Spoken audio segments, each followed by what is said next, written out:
Hello, my name is Jane Dowrick, and today is day 76 of the Richmond Public Library's 100 Days RVA Reads, a program promoting PBS and WCVE's The Great American Read. Today, I'm at Carter Jones Park in the ballpark, and the ballpark is an important location for the book I've chosen, and I'll tell you more about that in a moment. The book I've chosen is A Prayer for Owen Meany by John Irving, and I first learned of this book more than 20 years ago from a dear friend, Susan, who read it and then passed it along to me and said, "You will love this book." And I did love this book, and it became one of my favorite books of all time. Aside from the book itself, which I promise I'll talk about in just a few moments, the fact of how I came to know about the book is what I think makes books so special.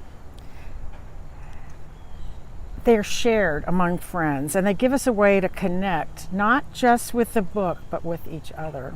Okay, books give us a way to connect, not just with the book, but with each other. This is one of the reasons that book clubs are so popular. One of my other favorite books, Fahrenheit 451, tells a story about sharing of books as a way to preserve books from oblivion. But that's for another day. So, why are we at the ballpark, and why am I wearing a ball cap? Allow me to let the book tell you why. To set the stage of what I'm about to read, the narrator is an 11-year-old boy, Johnny Wheelwright, and he is the son of the beautiful and much loved and much talked about Tabitha. Tabitha has kept secret from Johnny who his father is, and she has befriended one of Johnny's classmates, Owen Meany. Owen is a peculiar little boy, very small for his age, and with a strange and very loud voice. So what I'm about to read takes place at a Little League baseball game, and it's in the very first chapter of the book, and it's a very important incident in the book and something from which everything else unfolds.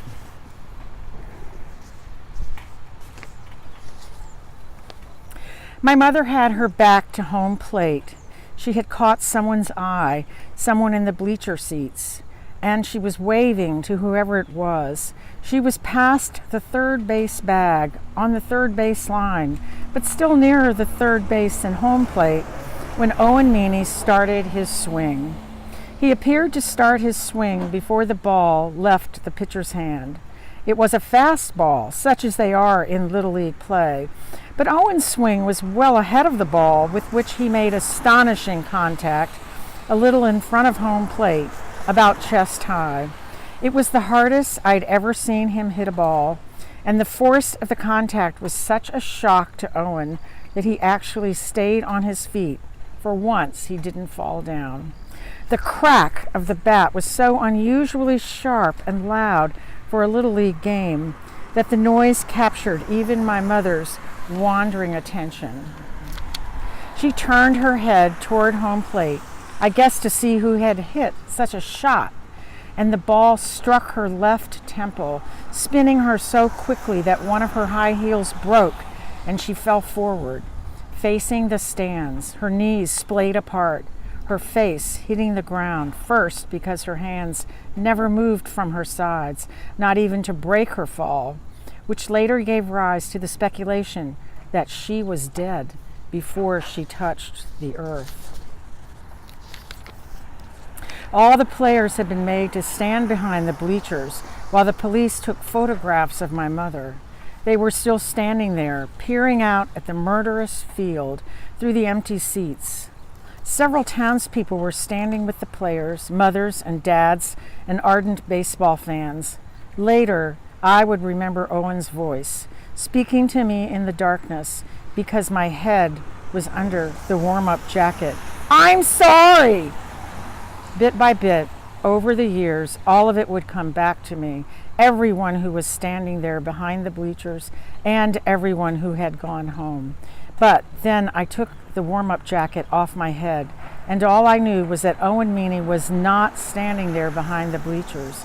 Mr. Chickering must have observed the same thing. "Owen," he called.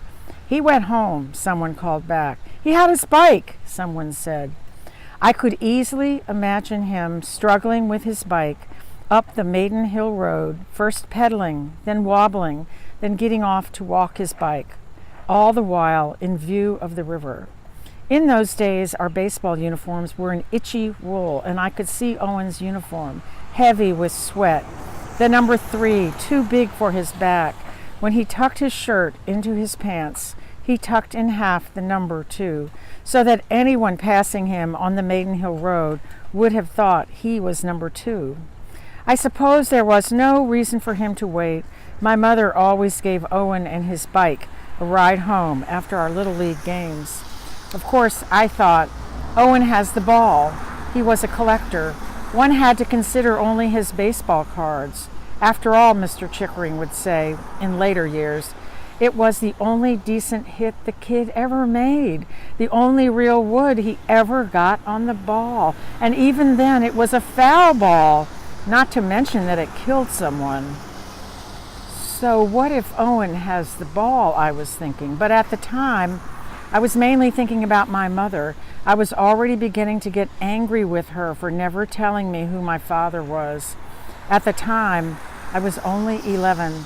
I had no idea who else had attended that Little League game and that death, and who had his own reason for wanting to possess the ball that Owen Meany hit. So, like my friends, my good friends so many years ago who shared this book with me, I pass along this book to you and hope that it will bring you as much joy as it brought to me. All 100 books of the Great American Read are available at your local Richmond Public Library. To be a reader, or to find out where the next reading is, visit rvalibrary.org/100days. Clicking on the map and the film icon on a day's listing will take you directly to our YouTube channel film for that day. We invite you to join our Facebook group and subscribe to our YouTube channel at Richmond Public Library 100 Days. Richmond, let's read.